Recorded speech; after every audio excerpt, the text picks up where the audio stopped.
11ஆம் திருமுறை காரைக்கால் அம்மையார் அருளிச் செய்த திருவாலங்காட்டு மூத்த திருப்பதிகம். திருச்சிற்றம்பலம்.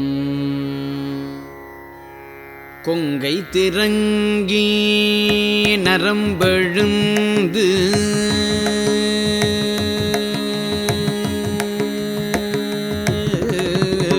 கொங்கை திரங்கி நரம்பெழுந்து குண்டு கண்பெண் பர் குழிவயிற்று கொங்கை திரங்கி நரம்பெழுந்து குண்டு கண் வெண்பல் குழிவயிற்று பங்கே சிவந்திரு பற்கள் நீண்டு பரடுயர் நீழ்கணை காலோர் பெண் பேய் பங்கே சிவந்திரு பற்கள் நீண்டு பரடுயர் நீழ்கணை காலோர் பெண் பேய் தங்கி அலறி உலரு காட்டில் தங்கி அலறி உலரு காட்டில்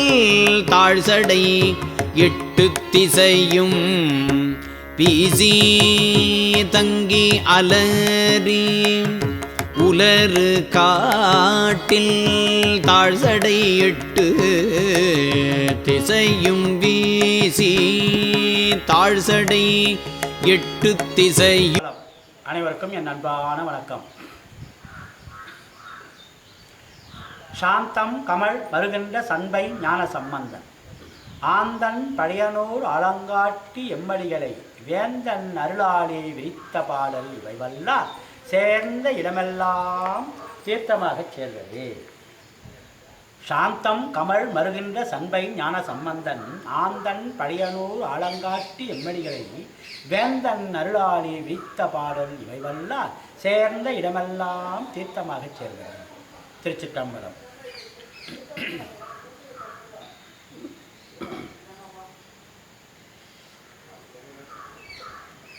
ரதம் முதலான 7 தாது 3இல் உரிய தினத்தில் ஒரு புல் பனி போல் அரிய துருவி விந்துவாகும் 7 மூன்றின் மருவிய விந்து வளரும் காயத்திலே.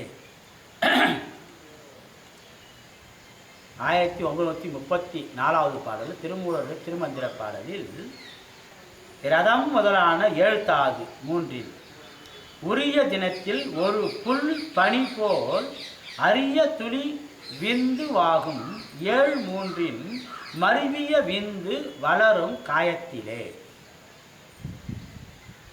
இந்த திருமுறை பாடல் திருமந்திரத்தில் ஆழமான கருத்தை கொடுக்கும் ஒரு சில அந்த சொல் வடிவம் கொஞ்சம் ஆழ்ந்து சிந்திச்சாதான் அதுக்கு பொருள் புரிஞ்சிக்க முடியும்.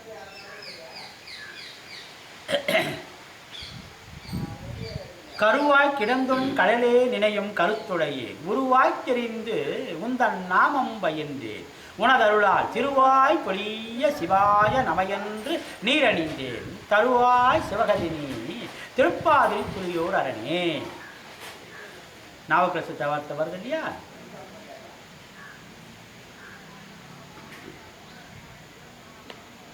வளரும் காயத்திலே நாம் அம்மாவின் கருவில் வளர்வதற்கு முன்பு தந்தையிடம் இருந்தோம். அங்கே வளரல.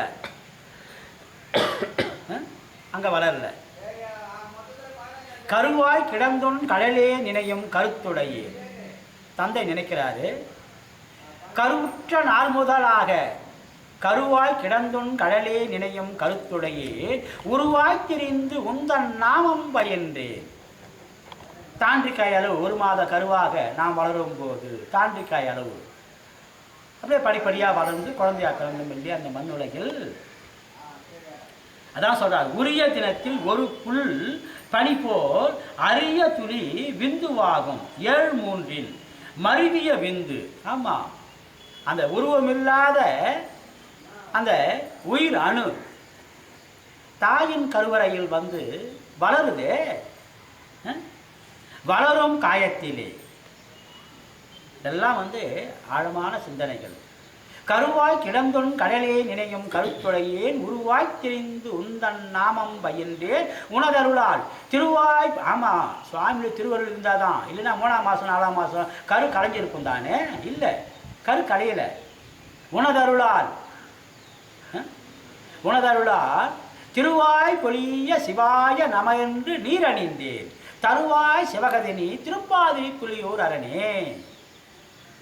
கருவுற்ற நாள் முதலாக உன்பாதமே காண்பதற்கு உருகிற்று என் உள்ளமும் நானும் கிடந்து அலைந்து எய்த்து ஒழிந்தேன். திரு ஒற்றியூரா, திரு ஆலவாயா, திரு ஆரூரா, ஒரு பட்டிராமயம் கண்டிரங்காய் திரு கச்சியகம்பனே. நாவுக்கரசு வாரத்தில் வருது இல்லையா? அத்தனை அந்த நாம் பிறப்பதற்கு முன்பு கருக்குழந்தையினுடைய வளர்ச்சியை சொல்றாரு. பெண்ணை நின்றென்னே பிறவி பெறுவது முன்னை நன்றாக முயல் தவம் செய்திலர் என்னை நன்றாக இறைவன் படைத்தனன் தன்னை நன்றாக தமிழ் செய்யுமாறே. அந்த 81வது பாடலில் திருமுறையோட திருமந்திரத்தில் அழகா சொல்லுவார். பெண்ணை நின்றென்னே பிறவி பெறுவது. ஆமாம், பிறந்த பிறப்பால் இறந்த பிறப்பை அறிய முடியும். ஆமாம், நம்ம முன்னாடி நம்ம எப்படி வாழ்ந்துருக்கிறோம், இப்போ நடக்கிற ஒரு செய்திகள்லாம் நம்ம சிந்திச்சு பார்த்தா ஏதோ முன்னாடி நம்ம முதல் வகுப்போ அல்லது 2ஆம் வகுப்போ திருமுறையில் படிச்சிருக்கிறோம். இல்லைன்னா இதெல்லாம் பேச முடியுமா? இதெல்லாம் காதில் கேட்க முடியுமா? இல்லை சிந்திக்க முடியுமா? முன்னவனாரின் திருக்கோயிலுக்கு வர்றோம்னா பெண்ணை நின்றென்னே பிறவி பெறுவது முன்னை நன்றாக முயல் தவம் செய்திலர் என்னை நன்றாக இறைவன் படைத்தனன் தன்னை நன்றாக தமிழ் செய்யுமாறே.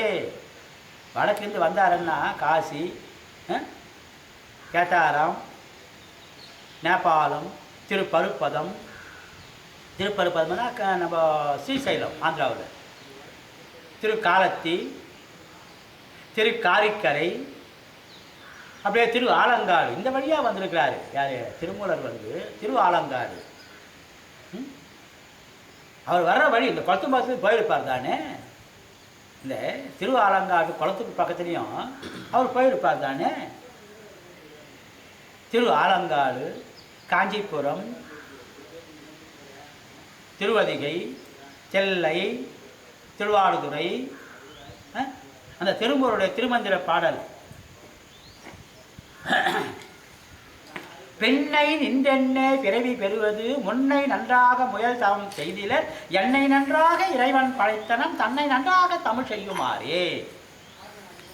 அத்தனை சிறப்பான செயல்பாடெல்லாம் தந்தையின் உடலில் நாம் வளர்ச்சி. அதாவது கோடை காலம், குளிர்காலம். அங்கே எப்படி வளர்ந்தோம்? குளிர்காலம் என்றால் உடம்போடு ஒட்டி வளர்ந்தோம்.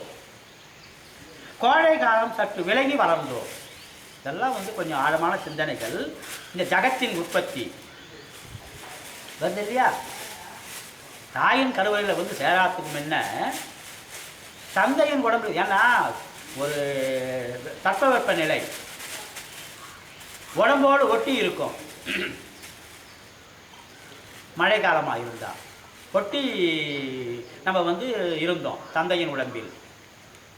கோடை காலமாக இருந்தால் கொஞ்சம் விலகி, ஏன்னா அந்த வெப்பநிலை அதில் அந்த வெப்பம் ஒரு அளவு இருக்கணும் இல்லையா? எப்படி இந்த பறவை இனங்கள் அடை காக்குது, அதுபோல் அந்த வெப்பம் இருந்தால் தான் அது தன்னுடைய வம்சத்தை விருத்தி செய்ய முடியும். நமக்கு ஒரு அளவு தான், ரொம்ப குளிரும் தேவையில்லை, அதனால் பாதிப்பு. சரி, வெப்பமும் அதிகமாக தேவையில்லை. இப்போ நம்ம எப்படி 95 டிகிரினாக்கா அது 105 போச்சுன்னா காய்ச்சல்னு சொல்கிறோம்.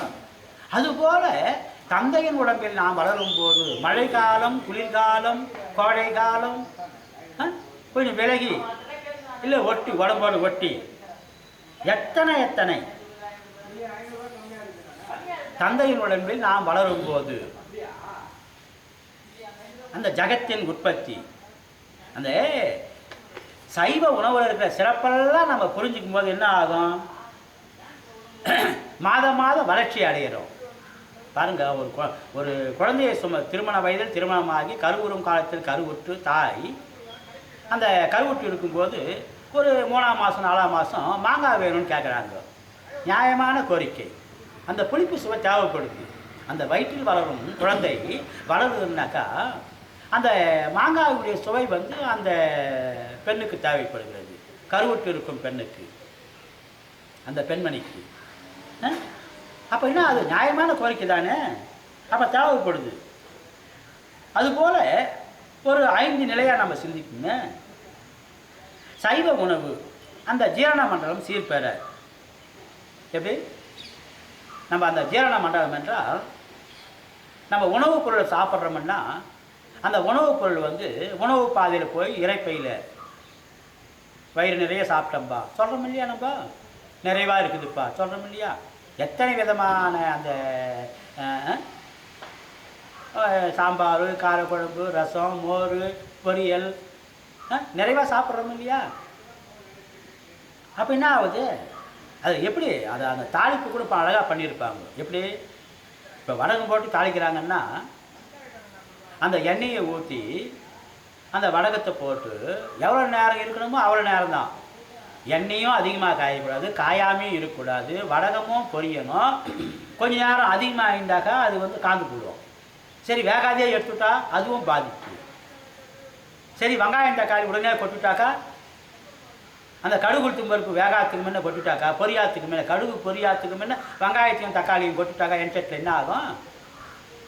நீ எவ்வளோதான் அந்த வண்ணமே மாறி போய் அந்த தக்காளியும் வெங்காயம் வண்ணமே மாறுற அளவுக்கு நீ தீ கொடுத்தாலும் அந்த கடுகு வந்து பொரியவே பொரியாது. எண்ணெய் சட்டியை வச்சு தீ மூட்டி எண்ணெயை ஊற்றி எண்ணெய் காய்ஞ்ச பிறகு கடுகு உளுத்தம் பருப்பு போட்டு அந்த கடுகு பொரிஞ்ச பிறகு நீ வெங்காயம் தக்காளி போட்டு சமையல் பண்ணுறோம் இல்லையா. அந்த அளவுக்கு பொறுமை வேணும் நமக்கு. நேரத்தையும் வீணாக்கக்கூடாது, அவசரமும் படக்கூடாது. அதுன்னா அதுக்கு நமக்கு சொல்கிற ஒரு பாடம். அதில் ஒரு வடகம் ஓய்வு செஞ்சால் கூட எப்படி செய்கிறோம்? சைவ உணவு அந்த ஜீரண மண்டலம் சீர்பெற ஒரு வடகம் குழம்பு சாப்பிட்றோம்னா அது அந்த குழம்பு வந்து அந்த உடம்பை வந்து சீராக வச்சுங்குது. ஏன்னா எல்லா பொருளும் இருக்குது இல்லையா. அதில் மிளகு, சீரகம், வெந்தயம், ஓமம், தனியா, இப்படி பல விதமான அந்த அஞ்சரை பெட்டியில் 5 அறை பெட்டி, 5 அறைகள். ஏன்னா நம்மலாம் வந்து ஒரு என்ன சொல்கிறது, வெட்டிக்கின்னு வரானாக்கா கட்டிக்கின்னு வர்ற அளவுக்கு நம்ம வந்து வரணும். எப்படி காட்டில் போய் விறகு வெட்டின்னு வர்றாங்கன்னாக்கா வயதானவங்க சொல்கிறாங்க, எப்படி போய் காட்டில் போய் விறகு வெட்டின்னு வாப்பான்னு சொல்லி. அந்த ஈர விறகு இடம் கொஞ்சம் கூடுதலாக இருக்கும், தலைமையில் வச்சுன்னு சிரமமாக இருக்கும். அது வந்து ஒரு 10 நாளோ 20 நாளோ அந்த காட்டில் உடஞ்சி போச்சுன்னா அதுக்கு பிறகு வெட்டி போட்டு வந்துடுவாங்க. மறுபடியும் முன்னாக்காட்டி பழைய வெட்டி போட்டு கட்டை இருக்குது, அது உடஞ்சி போயிருக்கும். எடுத்துன்னு வர்றப்போ கொஞ்சம் அது நம்ம எளிமையாக எடுத்துன்னு வர முடியும். வெட்டிட்டு வரான்னாக்கா கட்டிக்கின்னு வந்த மாதிரி அப்படியே அதை கொண்டு வந்துடும் ஈரமாக இருந்தாலும். ஏன்னா அந்த வயசு அது மாதிரி. அப்படின்னா வெட்டு வரனா கட்டிக்கின்னு வரணும். அந்த அளவுக்கு நமக்கு வந்து அதில் வந்து ஒரு பக்குவம் வரணும், அந்த வேகம் இருக்கணும். அப்போ என்ன ஆகுது, அந்த சைவ உணவனுடைய ஒரு சிறப்பெல்லாம் நம்ம உணரணும், நல்லா உணரணும். ஏன்னா காட்டில் வன விலங்குகள் வாழ்வாங்கு வாழுகின்றது, கூட்டம் கூட்டமாக வாழ்கிறது. மான் கூட்டம், குரங்கு கூட்டம் வாழுது.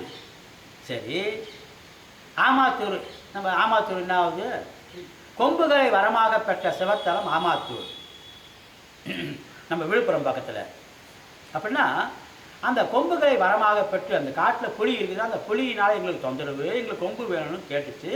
ஆமாத்தூரில் அந்த கொம்புகளை வரமாக பெற்றது பசுமாடுகள், காளை மாடுகள், கன்றுக்குட்டிகள், சினை பசுமாடுகள், புதிதாக கன்று போட்ட பசுமாடுகள், கிடாரிகள், இப்படியெல்லாம் வந்து அது கோரிக்கை வைத்தது.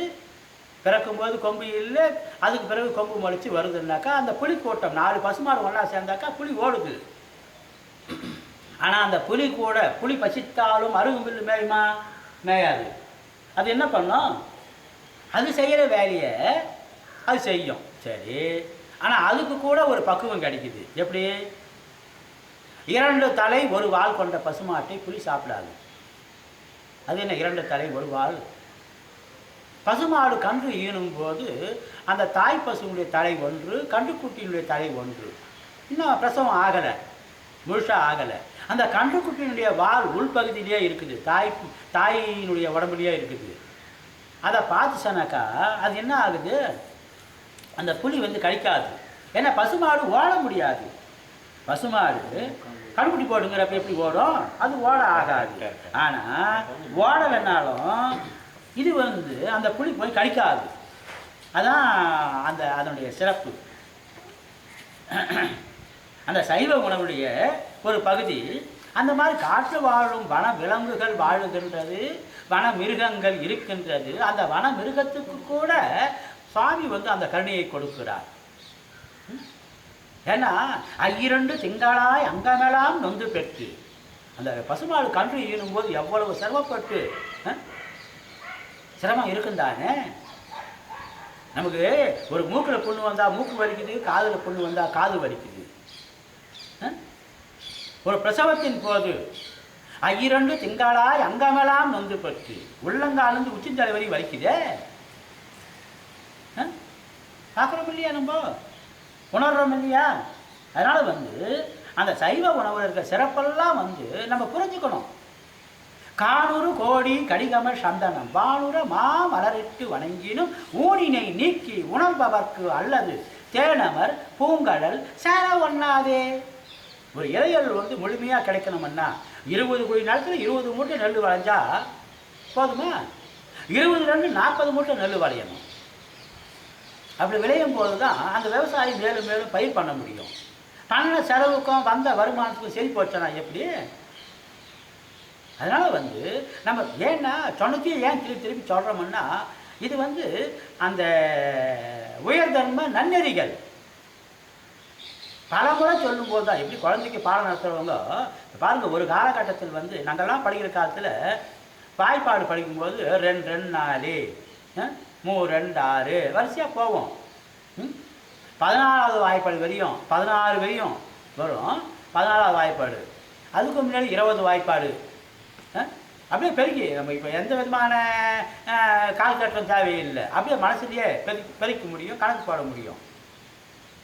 ஏன் அந்த மாதிரி வந்தது? அதாவது மக்கள் மத்தியில் வந்து மறுபடியும் சொல்ல வந்த செய்தியை சொல்லணும். ஏன்னா கல்வியாளர்கள் வந்து 3/4 மணி நேரம் ஒவ்வொரு பாடம் தாய்மொழியா, சரி திங்கக்கிழமை காலங்காட்டியும் தமிழ் தாய்மொழி, அதுக்கு பிறகு வந்து உலக மொழியா ஆங்கிலமோ கணக்கோ புவியியலோ வரலாறோ இதெல்லாம் வருதுன்னாக்கா அது அந்த 40 நிமிட காலம் நேரம் வந்து ஏன் வச்சாங்க? அதுக்கு தாய்மொழி திங்கக்கிழமை, 2வது கணக்கு, 3வது புதன்கிழமை வந்து அறிவியல் வரலாறு புவியியல்னு ஒரு நாளைக்கு ஒரே பாடத்தை நடத்தலாம் தானே? நடத்த மாட்டாங்க. அந்த 3/4 மணி நேரத்துக்கு மேலே போச்சுனாக்கா அந்த உள்வாங்கும் தன்மை நமக்கு குறைஞ்சிடும் குழந்தைங்களுக்கு. அதனால தான் வந்து அந்த பாடத்தை மாற்றி ஆசிரியர்கள் வந்து பாடம் சொல்கிறாங்க. அதுபோல் நம்ம வந்து அந்த காட்டில் வாழும் வன மிருகங்களுக்கு கூட அந்த தன்மையை சுவாமி கொடுக்குறாருன்னாக்கா, கண்குட்டி போடுங்கிறப்ப அந்த பசுமாடு அதை அடிச்சு சாப்பிடுமா? அது சாப்பிடலையே. அப்படின்னு என்ன புரியுது அதுலேருந்து? சைவ உணவுடைய சிறப்பெல்லாம் காணூறு கோடி கடிகமல் சந்தனம் வானுர மாமலரிட்டு வணங்கினோம். பெரிய மாலையா சந்தன மரத்தில், இப்போ சம்பங்கி மாலை, சரி சந்தன மரத்தில் சந்தன பூ பூக்குது. சந்தன பூவை கொண்டு வந்து மாலையாக தொடுத்து சாமிக்கு போட்டாலும் முழு பலன் வேணும் இல்லையா? காணூறு கோடி கடிகம சந்தனம் வானுர மாமலரிட்டு வணங்கினம் ஊனினை நீக்கி. ஆமாம், ஒரு காலில் முழு பிச்சை நமக்கு எவ்வளோ வலிக்குது, எத்தனை குறைபாடு வருது இல்லையா? காணூறு கோழி கடிகமல் சந்தனம் வானுர மாமலரிட்டு வணங்கினும் ஊனினை நீக்கி உணர்பவர்க்கு அல்லது உணரணும். அந்த சைவ உணவுடைய சிறப்பெல்லாம் நம்ம உணர்ந்து இன்னைக்கு பாருங்கள் பல குழந்தைங்கள்லாம் சைவத்துக்கு வருது. வாழ்நாள் முழுமைக்கும் சைவ உணவு வேணும் அப்படின்னு கேட்குது இல்லையா? வாரத்தில் 7 நாளும் மாதத்தில் 30 நாளும் வருடத்தில் 365 நாளும் நம்முடைய வாழ்நாள் முழுமைக்கும் கரு முதல் திருவரை அந்த சைவ உணவை சாப்பிட்டு இப்போ குதிரை என்ன கொள்ளு சாப்பிடுது, என்ன வேகமாக ஓடுது, ஆகுது தானே சைவ உணவு தானே கொள்ளு. மொக்கணி அருளிய முழுந்தடல் மேனி திருவாசகம் சொல்லுது இல்லையா? கொள்ளு பையில் கொள்ளு மாட்டின மாதிரி 2 கிலோ கொள்ளு வேக வச்சு அது காற்றுல மாறி விட்டாக்கா கவ்வி சாப்பிடும். 2 கிலோ கொள்ளில் ஒரு அந்த பையில் வந்து காதுக்கு மாட்டிடுவாங்க, கொள்ளு பையின்னு சொல்லுவாங்க. மொக்கணி அருளிய முழுந்தடல் மேனி. 2 கிலோ கொல்லியும் ஒரே ஒரு கொல்லுக்குள்ள அந்த பையில் நிற்காது. தலையை ஆட்டி ஆட்டி கவ்வி கவ்வி அதை சாப்பிடுவோம். அந்த வேக வச்ச கொல்லை வேகமாக ஓடுது குதிரை. அதனால் வந்து அந்த சைவ உணவுல சிறப்பெல்லாம் நம்ம புரிஞ்சுக்கணும். எத்தனை சைவ பொருள் இந்த மண்ணில் விளையுது. தெளிந்த நீர் ஓடையின் அழகும் தாகத்தை தீர்க்கும் அதன் தன்மையும் தீயின் செம்மை நிறமும் அந்த தீயினால் நாம் பெறும் பயன்பாடும் ஆகாயத்தின் அழகும் அந்த ஆகாயத்திலிருந்து பொழியும் மழையும் தென்றல் காற்றின் இனிமையும் அந்த காற்றினால் நாம் பெறும் பயன்பாடும் மண்ணின் தன்மையும் இந்த மண்ணில் வாழும் உயிரினங்களுடைய செயல்பாடும் எத்தனை விளையுது. மண்ணில் ஒரு விளைபொருள். இந்த மண்ணில் எத்தனை உயிரினங்கள் வாழுகின்றன. ஒரு மயில் வாழுதா, அந்த மயிலுக்கு அந்த தோகை எவ்வளவு அழகாக இருக்குது. மயில் தோகைக்கு அந்த மயிலுக்கு வண்ணத்தை கொடுத்தது யாரு? இயற்கை. நம்மளால் ஆகுமா? அந்த ஓவியர்கள் வந்து உண்மையான மயில் என்ன அந்த தோகையில் வந்து அந்த லக்கையில் வந்து அந்த அழகு இருக்குதுன்னா அதை ஓவியனால் வந்து வண்ணத்தை கொடுத்தது யாரு? மயிலுக்கு வண்ணத்தை கொடுத்தது. அத்தனை சிறப்பு. அந்த சிறப்பான செயல்பாடை நம்ம உள்வாங்க. சைவ உணவுல இருக்கிற சிறப்பெல்லாம் நம்ம தெரிஞ்சுக்கும் போது தான் அதனுடைய உண்மை புரியும். ஒரு 5 நிலையாக நம்ம சிந்திக்குங்க. சைவ உணவு, அந்த ஜீரண மண்டலம் சீர்பெறும். சரி, நல்லா அந்த உள்வாங்கும் தன்மை இருக்கும். அந்த என்ன சொல்கிறது, சுவை அரும்புகள் சொல்கிறோம் இல்லையா, அதுபோல் அந்த ஜீரண உறுப்புகள் வந்து நம்ம சாப்பிட்ற சாப்பாட்டில் இருக்கிற சத்து பொருள் இழுத்துக்கும். ஒரு வாரத்துக்கு ஒரு முறை வந்து வாழைத்தண்டு சாப்பிட்றோமா, இல்லை வாழைப்பூ சாப்பிட்றோமா, அத்திக்காய், பாவக்காய், சுண்டைக்காய், வாழைத்தண்டு, வாழைப்பூ, இந்த மாதிரி அந்த துவர்ப்பும் கசப்பும் சேர்ந்த பொருள் நம்ம சாப்பிடும்போது அது என்ன ஆகும், அந்த குடல் இழுத்து நம்ம உடம்புக்கு சக்தியாக சேமித்து வைக்கும். அந்த துவர்ப்பு கசப்பு இருக்கிற பொருள் இருக்கிறது. அப்போ என்ன ஆகுது, அப்போது அந்த இனப்பெருக்க மண்டலமே வந்து சீர்பெறும். அது ஆண் இனப்பெருக்க மண்டலமாக இருக்கும், இல்லை பெண் இனப்பெருக்க மண்டலமாக இருக்கட்டும். கருவக கோளாறு பெண்களுக்கு வருது இல்லையா, ஆண் இனப்பெருக்க மண்டலமும் சீர்பெறும். ஒரு தேத்தாங்கொட்டையை சொன்னோம்னா, தேத்தாங்கொட்டை காட்டில் விளைகிற தேத்தாங்கொட்டை தானே உடம்பு தேர்த்தும். அந்த தேத்தாங்கொட்டையை சாப்பிடும்போது என்ன ஆகும், எந்தெந்த காலத்தில் என்னென்ன வளர்ச்சி இருக்கணுமோ அந்த வளர்ச்சி இருக்கும், மிகச்சரியாக செயல்படும். நீங்கள் பாருங்கள், பலவிதமான குறைபாடுகள் ஏன் வருது, நம்ம பழமையை விட்டுட்டோம், அதனால் குறைபாடு. விடக்கூடாது. ஒரு கலப்படக்கீரைன்னு சொன்னாக்கா, அந்த கொடி கலப்படக்கீரைன்னு சொன்னாக்கா நம்ம பெரியவங்கெல்லாம் எப்படியெல்லாம் வந்து பெரியவங்கெல்லாம் வந்து அதை செஞ்சு காமிச்சாங்க பாருங்கள். இது வந்து கொப்பை மேனி இலை. இந்த கொப்பை மேனி இலை வந்து நல்ல ஒரு பொருள். இது நம்ம உடம்புல இருக்கிற கொப்பையை எடுத்து போடும். இந்த பனிக்காலம் மழை காலத்தில் வாரத்துக்கு ஒரு முறை இல்லை 2 முறை கூட, தினம் கூட வந்து நாளைக்கு இதுவே போதும். 5 பேர் கொண்ட குடும்பத்துக்கு இந்த ஒரு 10 இலையே போதும். பருப்பு வேக போடுறப்ப மைசூர் நல்ல கொப்பை மேனி இலை, ஏன்னா பார்த்தாவே தெரியும் உங்களுக்கு. அதனால் கொப்பை மேனி இலை அதை பேர்லேயே இருக்குது பாருங்க. நம்ம உடம்புல இருக்கிற கொப்பையை எடுத்து போடுவோம். இது வந்து முசுக்குன்னு சொல்லுவாங்க. 6 மாதம் குழந்தை கூட இதை கசக்கி கொஞ்சம் அப்படியே சுட வச்சு கொடுப்பாங்க. சரி சம்பந்தப்பட்ட குறைபாடு இருக்காது. அதே நேரத்தில் வந்து உடம்புல வந்து இந்த படப்படப்பு அதிகமாக போய் அந்த என்ன சொல்கிறது பிபின்றாங்க இல்லையா, அந்த இரத்த அழுத்தம் வந்து குறைபாடு இல்லாமல் நல்லா இருக்கணும் இல்லையா. ஏன்னா அடப்பண்ணி வைத்தார் அரிசிலை உண்டார் மடக்கொழியாரோடு மந்தனம் கொண்டார் இடப்பக்கமே இறை நொந்தது என்றார் கிடக்கப்படுத்தார் கிளந்தொழிந்தாரு. இருதய சம்பந்தப்பட்ட குறைபாடுகள்லாம் இந்த முசுக்கு இலையை சாப்பிட்டாவே போதும். ஒரு நாளைக்கு 10 இலை போதும். இதெல்லாம் நாட்டு மருந்து கடையில் இதெல்லாம் வந்து நல்லா முறையாக தயார் பண்ணி இன்றைக்கி தூள் பண்ணி வச்சு விற்கிறாங்க. ஒரு 50 ரூபா 100 ரூபா தான் இருக்கும். ஒரு 25 கிராமோ 50 கிராமோ 100 கிராமோ நம்ம அளவுக்கு ஏற்ற மாதிரி வாங்கிக்கலாம். இது வந்து என்னன்னாக்கா நம்மளால் தினம் போய் பறிச்சுன்னு வர ஆகாது அப்படின்னாக்கா அந்த நாட்டு மருந்து கடைகளை இதெல்லாம் விற்பனை பண்ணுறாங்க. ஏன்னா அது சம்மந்தப்பட்டவங்க அது செய்யும்போது என்ன ஆகுது, நம்ம உடம்புல வந்து அந்த குருதி போகிற பாதையெல்லாம் ஒழுங்காயிடும். அந்த சைவ உணவு ஜீரண மண்டலம் சீர்பெற, ஆண் இனப்பெருக்க மண்டலம் சீர்பெற, பெண் இனப்பெருக்க மண்டலம் சீர்பெற எத்தனை இருக்குது. மாதுளம்பழம் தோல், நம்ம அத்திப்பட்டை இருக்குது இல்லையா, ஆலமரம், அரசு மரம், அத்தி மரம், இதெல்லாம் அத்திப்பட்டை, மாதுளம்பழம் தோல், ஆலம் விழுது, மற்றும் வந்து கருவேலம் பட்டை, அந்த வேறுபட்டை கிடைச்சா இன்னும் ரொம்ப சிறப்பு. பாருங்கள், இப்போ நம்ம ஊருக்கு பக்கத்தில் வந்து அந்த அருணா நதி, அந்த அருணா நதி ஓரமாக வந்து கருவேல மரம் இருக்குது. நேஷனல் சிவாலயத்துக்கு பக்கத்தில் அந்த கருவேல மரத்தினுடைய வேர் வந்து இந்த மழை காலத்தில் அதிகப்படியாக தண்ணி ஆற்றுல போகிறப்போ அந்த வேருங்கள்லாம் மேலே கிளம்பி வந்துடும். அதாவது பக்க ஜல்லி வேர்கள், அதை வந்து நம்ம விரல கிடந்தான் இருக்கும். அந்த வேர்களை வந்து நம்ம வந்து தேவையான அளவு கொஞ்சம் கொண்டு வந்து நம்ம அதை சுத்தம் பண்ணி வச்சுக்கணுமானாக்கா அது ஊறல் நீராகவும் சாப்பிடலாம், கொதிக்க வச்சு தீ நீராகவும் சாப்பிடலாம், இல்லை தூள் பண்ணி வச்சுக்கின்னு அப்படியே தண்ணியில் கலைக்கும் கொட்டு விடலாம். அத்தனை சிறப்பு. பெண்களின் கருவக கோளாறை சரி செய்யும். பொங்கலுக்கு பிறகு தை மாதம் வருது இல்லையா, தை, மாசி, பங்குனி, சித்திரை, வைகாசி, இந்த மாதம் வருஷத்துக்கு தேவையான அளவுக்கு நம்ம வந்து மாதுளம்பழத்தை வாங்கி வந்து இப்போ வீட்டுக்கு நம்ம 1 கிலோ வாங்கிடுறோமா, வாரத்துக்கு 1 கிலோ, ஒரு 100 ரூபாயோ 200 ரூபாயோ கொடுத்து வாங்கிடுறோம்னா அந்த தோலை வீணாக்கக்கூடாது. வெயில் காலத்தில் வறுத்தி வச்சிடணும். வருஷம் முழுமைக்கும் அது வந்து நம்ம வீட்டில் எப்படி அரிசி பருப்பு வச்சுங்கிறோமோ அது போல் மாதுளம்பழம் தோலை வச்சுருந்தாக்கா அந்த தோலை வந்து நம்ம தூளாக்கி எப்படி நம்ம தினை மாவை வந்து தூளாக்கி சாப்பிட்றோம், நெய் போட்டு சாப்பிட்றோம், நெய் போட்டு சாப்பிட்றாங்க, தேன் போட்டு சாப்பிட்றோம், தேன் போட்டு சாப்பிட்றாங்க. செந்தினை இடியும் தேனும் அருந்துவார் தேனில் துவைத்து, கண்ணப்பநாத புராணத்தில் வருது இல்லையா, தினை மாவை தேனில் போட்டு சாப்பிட்டாங்களாம். யார்? அந்த நாகனும் தத்தையும், அந்த கண்ணப்ப நாயனார், வேடனார், தென்னனார். அத்தனை சிறப்பு திருமுறையில். அந்த அன்பு பற்றி சொல்லும்போது சைவ உணவு ஜீரண மண்டலம் சீர்பெற, ஆண் இனப்பெருக்க மண்டலம் சீர்பெற, பெண் இனப்பெருக்க மண்டலம் சீர்பெற, ராஜ உறுப்புகள் தொகுப்பு மண்டலம் சீர்பெற. ஆமாம், மிளகு, சீரகம், வெந்தயம், ஓமம், தனியா, இப்படி பலவிதமான பொருள் நம்ம சமையலில் இருக்குதுன்னாக்கா ராஜ உறுப்புகள் நம்ம உடம்புல வந்து ராஜ உறுப்புகள் எத்தனை இருக்குது? இருதயம், நுரையீரல், கணையம், அத்தனை ஈரல்கள், மூளை, இதெல்லாம் இந்த ராஜ உறுப்புகள் வந்து நலமாக தன்னுடைய செயல்பாட்டை செவ்வனே செய்யணும் தானே. அதில் குறைபாடு ஏற்பட்டால் என்ன ஆகிறது? அது செய்கிற வேலையை செய்யாது இல்லையா.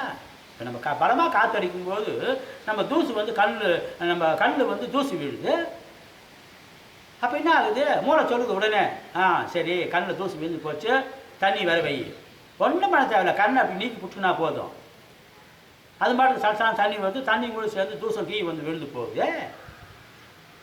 இயற்கை என்ன அழகாக கொடுத்து வச்சுக்கிறார் சுவாமி நமக்கு. அதுபோல் அந்த ராஜ உறுப்புகள் தன்னுடைய செயல்பாட்டை அந்த தொகுப்பு மண்டலம், தொகுப்புனா ஒட்டுமொத்தமாக ஒன்றுக்கு மட்டுமே இல்லை, நம்ம உள் உறுப்புகள் மிகச்சரியா ராஜ உறுப்புகள் தொகுப்பு மண்டலம் சீர்பெற, அது சீர்பெறணும் இல்லையா. கரு முதல் திருவரை நரம்பு மண்டலம் சீர்பெற. ஆமாம், நம்ம இயற்கையான பொருட்கோ பெரிய அளவு வந்து கொல்லிமலையில் போய் எடுத்தாரணும், நீ இமயமலையில் போய் எடுத்தாரணும், கேத்தாராமில் போய் எடுத்தாரணும்னா ஆகுமா? எல்லாருனாலையா காட்டில் போய் கொண்டு வரணும்னாக்கா நம்ம வீட்லேயே இருக்குது. ஒரு மிளகு சீரகம் இருக்குதா? கோடை காலம் வந்தால் என்ன பண்ணுறோம்? நம்ம கோடை காலம் வந்தால் சீரகத்தை மிகைப்படுத்துகிறோம், குளிர்காலம் வந்தால் மிளகை மிகைப்படுத்துகிறோம் சமைக்கும்போது. அதுபோல் நம்ம வந்து அந்த இப்போ ஓமம் இருக்குது, நம்ம முறுக்கு செய்கிறோம், அந்த முறுக்கு செய்யும்போது ஓமத்தை போட்டு முறுக்கு செய்கிறோமே, ஏன் செய்கிறோம்? அந்த முறுக்கு நீ 5 முறுக்கு சாப்பிட்டாலும் ஒன்றும் ஆகாது, 10 முறுக்கு சாப்பிட்டாலும் ஒன்றும் ஆகாது, நல்லா ஜீரணம் ஆகும். அப்படின்னா என்ன பொருள்?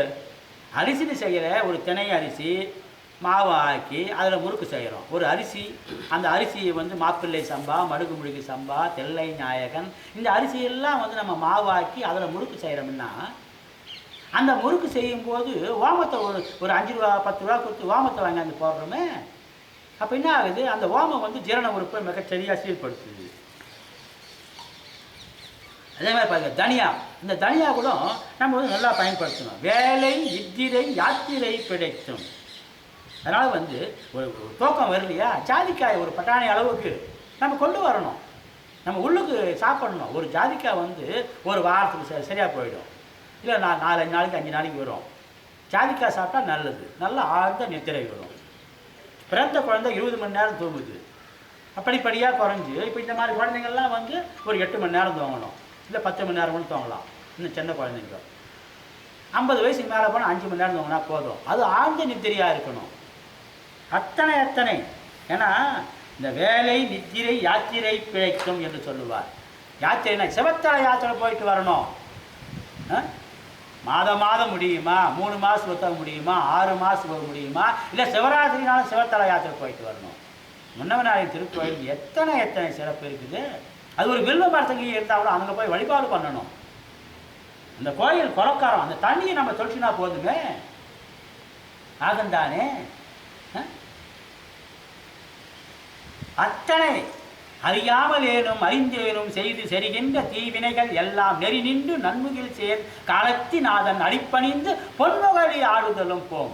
அந்த பொன்முகலி ஆடு நம்ம தலைமையில பட்டா போதுமே, சிவ வழிபாடு செய்வோம். பொன்முகலி ஆறு எவ்வளவு உயர்வான ஒரு நதி. அது மாதிரி கோயில் குளமெல்லாம் சிறப்பானது. அந்த தண்ணிக்கு ஒரு தன்மை உண்டு தானே. எப்படி நம்ம கோயில் குடமுழுக்கு பண்ணுறோம், கலச நீர் கொண்டு வந்து நம்ம விமானத்து மேலே அத்தனை சிறப்பு. இதெல்லாம் நம்ம உள்வாங்கி நலம் பல பெறுவோம். முத்தா முக்தி தரவல்ல முகிழ்மென் முளையால் உமைவங்கா சித்தா சித்தி திறங்காட்டும் சிவனே தேவர் சிங்கமே பத்தா பத்தர் பலபோற்றும் பரமா பழையனூர் மேய அத்தா அலங்காடா உன் அடியாருக்கு அடியேன் ஆவையேனே. திருச்சிற்றம்பலம்.